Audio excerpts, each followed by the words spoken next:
Hello, my name is Colin Campbell, I'm with Polygon. You're looking at Severed from Drinkbox. You'll remember those guys from their 2D combat game Guacamelee, which was kind of a big hit.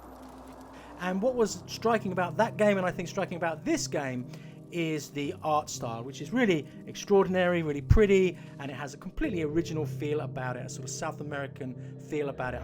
I think it's lovely.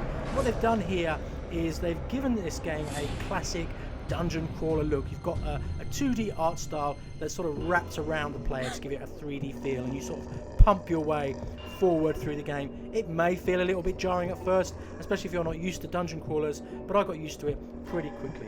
You are Sasha, you just saw her a moment ago. She is a character who wakes up and she's been injured, and she seeks her family who are missing, and she enters this weird world full of monsters. She deals with non-player characters.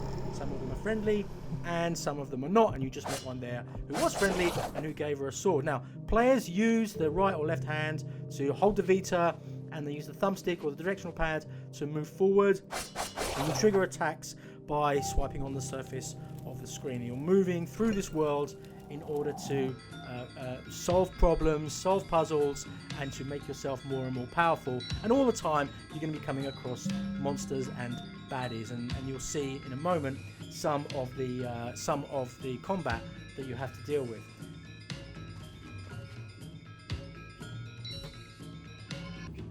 Now, all the time through the game, you're going to be upgrading your character. She has various body parts or clothing parts, and each of them have their own upgrade path. So there's a lot of fiddling around with your character and trying to get the most out of her that you possibly can. You can see there the variety of gear that she's got, and a lot of this gear unlocks parts of the map that, so there's a lot of backtracking and going back. Those boots that you saw her wearing allow her to access a whole kind of sky level where she can go in and fight against a new class of monsters and enemies. So let's have a look at the combat.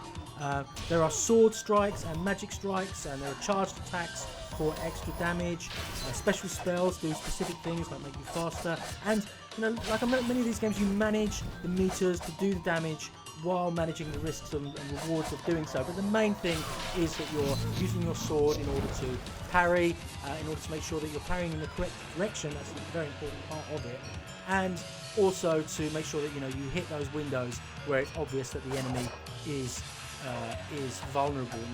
Sometimes you're going to be fighting multiple enemies at the same time. You kind of turn around towards them when it's their turn to fight them. And you can see the way the enemies are designed. They tend to have lots of different sort of arms and legs and things sticking out, which gives the game its own sort of strategy. Which part of the creature are you going to attack first? And you can see here a puzzle. You open a book and it shows you a piece of the map and some directions. You go around the thing a few times. I skipped that because it was a bit repetitive to look at, but you get the general idea. The puzzles are fairly straightforward, but there's a few head scratchers in there as well.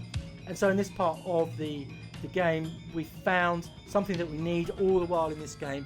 As well as upgrading yourself, you have to protect yourself, you have to give yourself life, and the thing that we found here is this absolutely lovely heart.